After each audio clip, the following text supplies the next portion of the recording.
Hello to everyone, जय Hind and मैं आपका स्वागत करता हूं अभिपीडिया डिफेंस के यूट्यूब चैनल के अंदर। आज मैं बात करूंगा most important topics of your CAPF AC paper 2 May month, right? So we already have covered January, we have covered February, we have covered March and now April and आज हम लोग करेंगे मई मंथ के इंपॉर्टेंट टॉपिक्स, राइट? सो जितने भी दिन बचे हैं, लगभग आपके पास 40 दिन बचे हैं, है ना? 40 डेज में ना फोड़ दो आप यार, ठीक है? बहुत पढ़ाई कर ली, बहुत अच्छे से कर लिया। अब सिर्फ पढ़ाई नहीं करनी, अब ऐसी पढ़ाई करनी है जिसमें आपको ऐसा लगे कि यार 7 अगस्त आ तो जाए एक बार, राइट? तो मैं आपको यही बता रहा हूँ कि इस टाइम पे ना जो सिर्फ पढ़ने वाला बच्चा जो है सक्सेसफुल नहीं होता इस टाइम पे। इसमें वो बच्चा सक्सेसफुल होता है जो पढ़ाई के साथ साथ पॉजिटिव एटीट्यूड रखता है, और ये पॉजिटिव एटीट्यूड रखना ना बहुत मुश्किल हो जाता है, ये बहुत मुश्किल होता है। लेकिन अब आपके पास इतनी बड़ी अपॉर्चुनिटी है कि आप 4, 8, एक साल 2 साल से पढ़ाई कर रहे हो, है ना? तो आपके पास अब ये 40 दिन की अपॉर्चुनिटी है, ये विंडो है आपके लिए।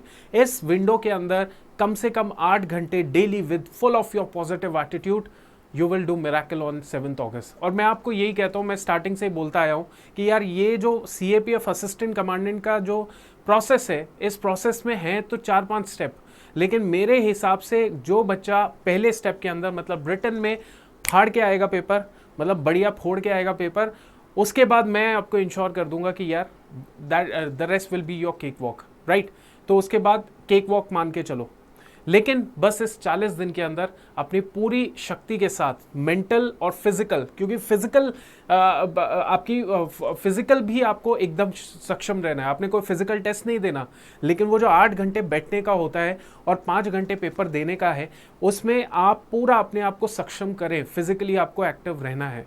इसके लिए मैं आपको यही टिप दूंगा, 2 चीज़ें दूंगा। अब 40 दिन रह गए हैं दोस्तों, आपने क्या करना है, डेली 10 मिनट, 15 मिनट, 20 मिनट के लिए डेली, आप चाहे 9 बजे भी उठते हो ना दिन सुबह, राइट?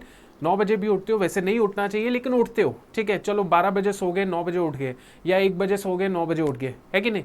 तो कम से कम 10 मिनट मेडिटेशन, 15 मिनट मेडिटेशन करना ही करना है। और जब भी बीच में ब्रेक लेते हो, ब्रेक लेना पड़ेगा, लेना बहुत ज़रूरी है, तो उस ब्रेक के अंदर अपने आप को कुछ ना कुछ फिजिकली एक्टिव रखो, स्क्वाट्स लगा लो, ठीक है? फटाफट जो है सूर्य नमस्कार कर लिया, फिजिकली अपने आप को इन्वॉल्व रखो। तो फिजिकल लेवल पे भी एक्टिव रहोगे, मेंटल लेवल पे भी एक्टिव रहोगे, तभी ये डेडली कॉम्बिनेशन आपको एक कॉम्बैट सोल्जर बनाएगा। 3 स्टार लगाने का मज़ा जो होगा तभी आएगा, ठीक है? चलो ज़्यादा मज़ा नहीं लेते हैं, हम लोग कंटेंट के ऊपर आते हैं। चलो let's begin with the session. But इससे पहले ये और रियलिस्टिक मोटिवेशन है, ये लोग भी आपके जैसे ही थे 1 साल पहले, लेकिन now they have cleared the exam and they are now the assistant commandant.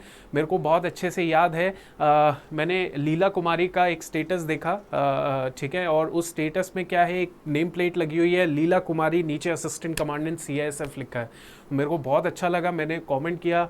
फिर इस तरीके से all students are well connected with Abhipedia defence and motivation मिलती है और बहुत अच्छा लगता है यार, बहुत बहुत तगड़ा फीलिंग आती है इन सब चीज़ों को देख के। और आप भी ये फीलिंग अभी मत लीजिए, अभी तो सिर्फ प्रोसेस पे ध्यान दीजिए, लेकिन अगर प्रोसेस पे बहुत अच्छे से ध्यान दोगे, जो आउटकम होगी वो आपको आइडिया भी नहीं लगेगा कि क्या ज़बरदस्त आउटकम आपको मिल गई, ठीक है? चलो क्लियर हो गया। And this is what 60 days programme for CAPF AC, आप ले सकते हैं इसको। आपके लिए मैं एक और चीज़ जो है बहुत अच्छे से मैं लेकर आ रहा हूँ, तो उसके लिए एक दिन का वेट कीजिए। आपको सारा का सारा जो पेपर 1, पेपर 2 का कंटेंट होगा, टेस्ट सीरीज होगी, वीडियो लेक्चर्स होंगे, हमारे PDFs होंगे, whatever the content that is there in under the roof of Abhipedia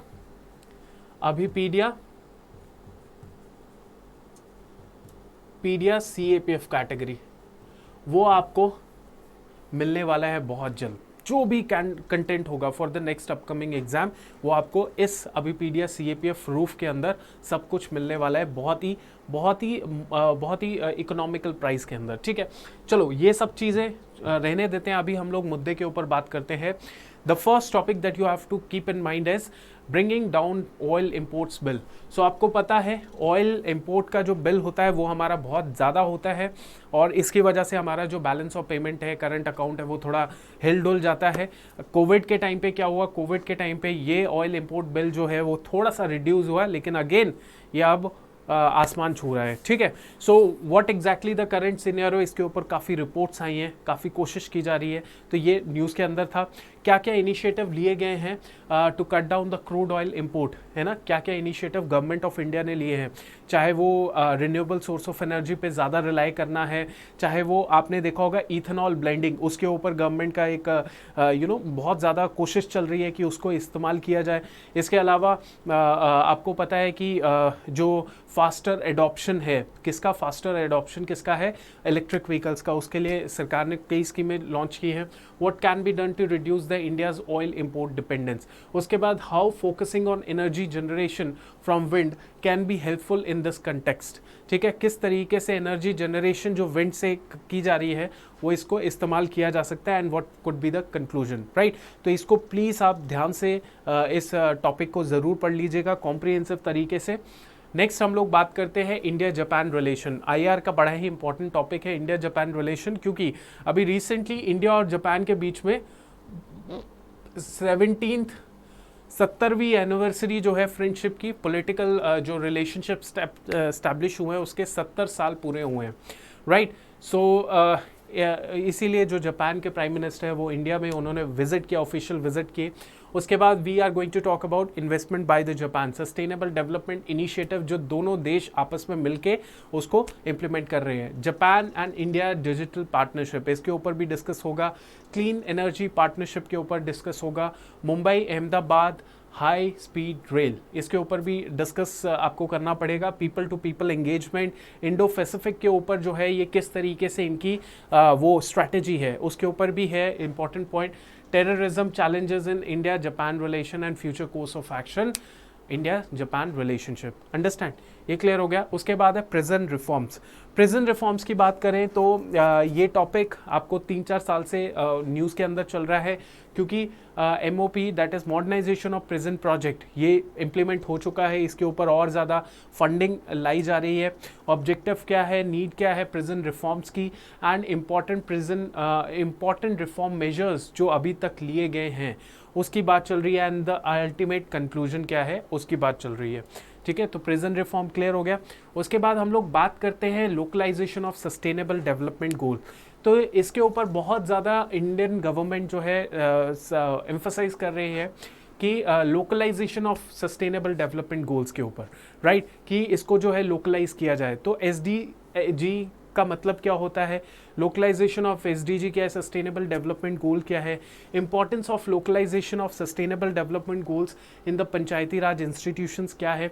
उसके बाद what are the challenges that are there in the SDG localisation, and what are the some examples of successful localization from the states, right? So these are the important key points that you have to take care of while reading this while completing this whole topic, right?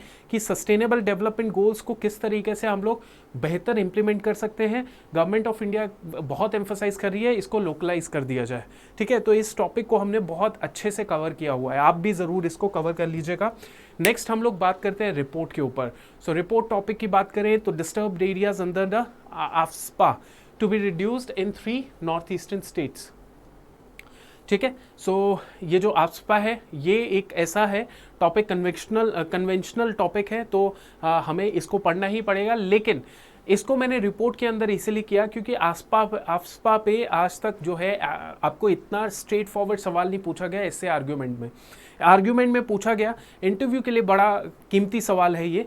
लेकिन मुझे ये लगता है कि ये जो नया जो चेंज आया है कि डिस्टर्ब्ड एरियाज जो है इस एक्ट के अंदर वो रिड्यूस कर दिए गए हैं in the 3 north eastern states के अंदर। तो मैं आपको एक चीज़ बताऊं, ये सवाल रिपोर्ट पे आएगा, बहुत अच्छा प्रोबेबिलिटी है, राइट। ये सवाल आर्ग्यूमेंट पे आएगा, मुझे लगता नहीं है। कन्वेंशनल ट्रेडिशनल टॉपिक है, ज़्यादा कुछ इसमें चेंज देखने को नहीं मिलेगा। लेकिन ये सवाल पेपर 1 के लिए आ सकता है, मैं इसके लिए आपको बोल सकता हूँ, ठीक है, पेपर 1 में। और पेपर 1 में कैसा सवाल पूछा जा सकता है, ये जो 3 नॉर्थ ईस्टर्न स्टेट्स हैं, इनके कौन कौन से डिस्ट्रिक्ट्स हैं जिन डिस्ट्रिक्ट से ये आसपास जो है उसको हटा दिया गया है। Now this is something that you have to keep in mind, understand, इसको आपने पूरा ध्यान रखना है। क्लियर हो गया, ठीक है। तो कौन कौन से डिस्ट्रिक्ट है वो आपने जरूर याद रख लेना है। नाउ नेक्स्ट हम लोग बात करते हैं एक और रिपोर्ट की, मेरे को लगता है इसके ऊपर रिपोर्ट जरूर आएगी, दैट इज कि ये जो CUET है, CUET, ये जो CUET है, ये CUET जो है ये अल्टीमेटली इसको जो एग्जाम कंडक्ट कर रहे हैं, तो इसका जो इसकी जो कोचिंग कल्चर है वो क्या किया जा रहा है, कोचिंग कल्चर को बढ़ावा दिया जाएगा। बट अल्टीमेटली NTA जो है, नेशनल टेस्टिंग एजेंसी के जो चीफ हैं, he called it as misconception among the media, among the people who are claiming this thing, right? तो ये प्राइवेट स्कूल क्लेम कर रहे हैं कि ये कोचिंग कल्चर को बढ़ावा देगा, ऐसा बोला जा रहा है। नेक्स्ट जो लास्ट टॉपिक है रिपोर्ट का, ज़रूर इसको पढ़िएगा, early season heat waves strike India, ठीक है। तो अर्ली सीजन हीट वेव्स जो है वो इंडिया को हिट किया है उसने, एंड उससे जो है काफ़ी ज़्यादा इंस्टेबिलिटी सी आ गई है हमारे वेदर के अंदर, राइट। तो ये रिपोर्ट का टॉपिक है, इसको ज़रूर आप अच्छे से पढ़ लीजिएगा, इसके ऊपर काफ़ी एडिटोरियल्स जो हैं उन्होंने अपना कंटेंट दिया था, right. So I hope you like this video. जो भी आपका डाउट है, क्वेश्चन है, वॉट एवर इट इज़, आप डायरेक्टली हमें मेल कर सकते हैं, कमेंट सेक्शन में आप कमेंट कर सकते हैं, लाइक कर सकते हैं, अगर मन करता है तो लाइक कर दो, right. And wish you all the very best of luck. कुछ ही टाइम के अंदर कुछ ही मतलब एक आधे दिन के अंदर हम लोग आपके लिए बहुत अच्छा एक कॉन्सेप्ट लेकर आ रहे हैं, आपकी इसी साल की प्रिपरेशन को और स्ट्रेंथन करने। इसी साल मतलब 40 दिन वाली प्रिपरेशन को, मतलब 7 अगस्त की तैयारी को और ज़्यादा मजबूत करने के लिए, स्ट्रेंथन करने के लिए आपके सामने लेकर आ रहे हैं हम लोग बहुत ही कमाल की चीज़, ठीक है। तो वो कमाल की चीज़ क्या है वो मैं आपको नेक्स्ट वीडियो के अंदर बताऊंगा। स्टे ट्यून एंड जय हिंद, थैंक यू।